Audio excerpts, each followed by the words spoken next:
Taste the Daily. Taste the Daily. அவர் கொள்கை 1000 இருக்கட்டும், அவர் கொடி என்ன இது இருக்கட்டும், 1000 இருந்தாலும் அவன் என் தம்பி. நான் எப்பவும் ஆதரிப்பேன். அவன் என்னை எதிர்த்தே வேலை செஞ்சாலும் ஆதரிப்பேன். அது ஒரு பிரச்சனை கிடையாது. இங்கே போ, லட்சிய கூட்டத்திற்கும் ரசிகர் கூட்டத்திற்கும் இடையே போ சண்டை. What bro, it's very wrong bro. ராத்திரி ஒரு பேச்சு, விடிந்தால் இன்னொரு பேச்சு என விஜய் பற்றிய நிலைப்பாட்டில் மட்டும் சீமானுக்கு அடிக்கடி மூட் ஸ்விங் வந்து விடுமா என்பதுதான் சீமானின் இந்த உரையை கேட்பவர்களின் சாட்சாத் மைண்ட் வாய்ஸாக இருக்கும். காலையில ஒண்ணு பேசுவான், மதியம் ஒண்ணு பேசுவான், ராத்திரி ஒண்ணு பேசுவான்.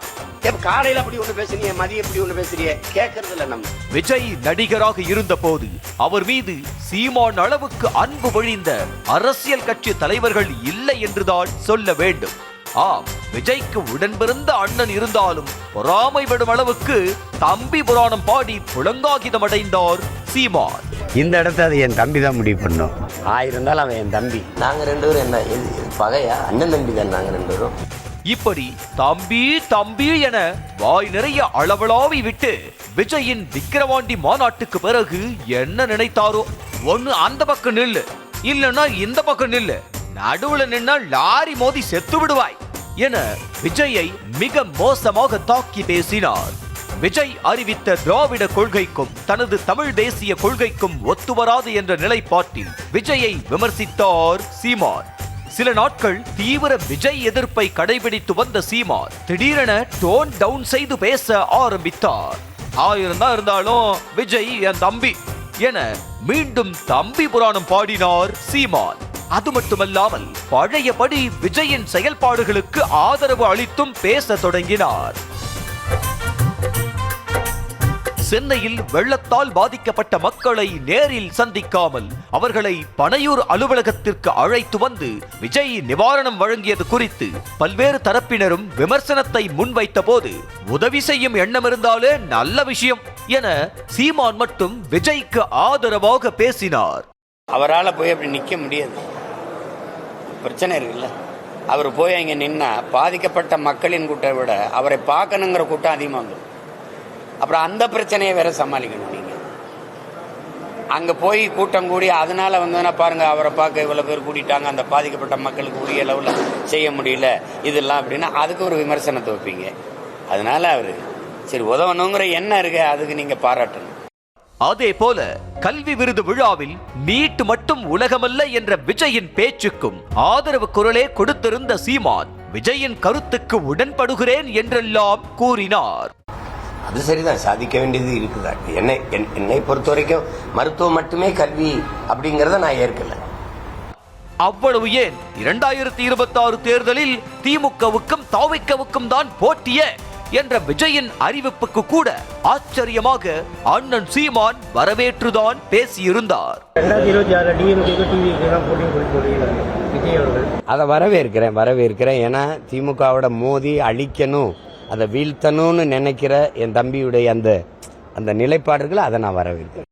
இந்த நிலையில் மறுபடியும் விஜய்க்கு எதிராக விமர்சன கணைகளை வீச தொடங்கி இருக்கிறார் சீமான். தோவேக்க தொண்டர்கள் வெறும் ரசிகர்கள் தான் என மறைமுகமாக குறிப்பிடும் வகையில் லட்சிய கூட்டத்திற்கும் ரசிகர்கள் கூட்டத்திற்கும் இடையே போர் என அறிவித்திருக்கிறார்.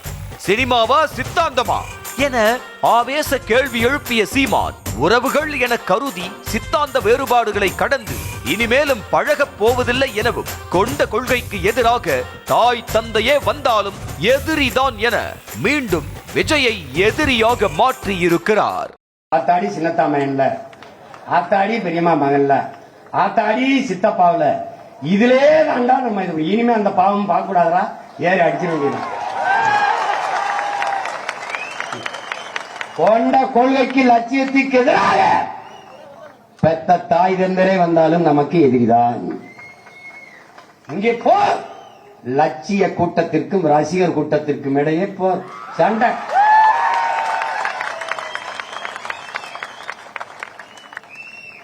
தமிழ் தேசியத்தின் உரிமை விடுதலை என்ற புனித கனவை, உயர்ந்த லட்சியத்தை கொண்டிருக்கிற சித்தாந்தமா சினிமாவா, இதாண்டா சண்டை. கடந்த முறை சீமான் வைத்த விமர்சனத்திற்கே விஜய் தரப்பிலிருந்து எந்த ரியாக்ஷனும் வரவில்லை. கத்தி கத்தி பார்த்துவிட்டு கடைசியில் தொண்டை நலன் கருதி சீமானே அமைதியாகிவிட்டார். தற்போதும் கூட திரையுலகில் இருந்து அரசியலுக்கு வந்த சீமான் தாவேக்கவினரை ரசிகர் கூட்டம் என விமர்சிப்பது வேடிக்கையாகத்தான் இருக்கிறது. கருத்தியல் ரீதியாக கொள்கை ரீதியாக விஜயை விமர்சிப்பதை விட்டுவிட்டு லட்சிய கூட்டத்திற்கும் ரசிகர் கூட்டத்திற்கும் இடையே போர் என சமூக வலைத்தளத்தில் இருதரப்பு மோதலை தூண்டி விடுவது போல இருக்கிறது. கொள்கைக்கு எதிராக யார் வந்தாலும் எதிரிதான் என மீண்டும் விஜயை எதிரியாக முன்னிறுத்தும் சீமான் கடந்த காலங்களில் எந்த கொள்கை வழியிலிருந்து அரசியலுக்கு வந்தார் என்பதையும் அவர் நினைத்து பார்க்க வேண்டும். வழக்கமாகவே எந்த ஒரு விஷயமாக இருந்தாலும் அம்பி அந்நியன் என மாற்றி மாற்றி பேசுவது சீமானுக்கு வாடிக்கை என்றாலும் விஜய் குறித்த சீமானின் பேச்சுகளை அப்படியே கடந்து சென்றுவிட முடியாதுதான். அதற்கு முக்கிய காரணமே சமீபத்தில் நடந்த சீமானின் ஆழ்வார்பேட்டை விசிட் தான்.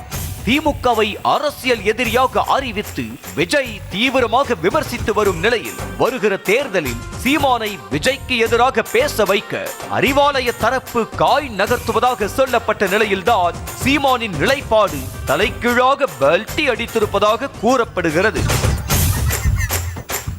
தமிழ் தேசிய கொள்கை அரசியல் பேசும் சீமானிடம் தற்போதைக்கு 8% வாக்கு வங்கி இருக்கும் நிலையில் விஜயால் தனது வாக்கு வங்கிக்கு ஆபத்து என்ற அச்சத்தில் திடீரென கோமாவில் இருந்து எழுந்தது போல சீமான் பேசி வருவதை சொந்த கட்சியின் தம்பிகளே ரசிக்கவில்லை என்பதை சமூக வலைத்தள பதிவுகள் மூலம் பார்க்க முடிகிறது.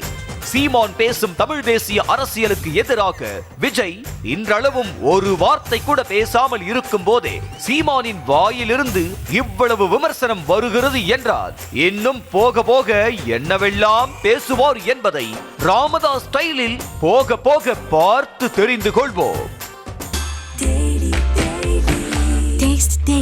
Taste the Daily.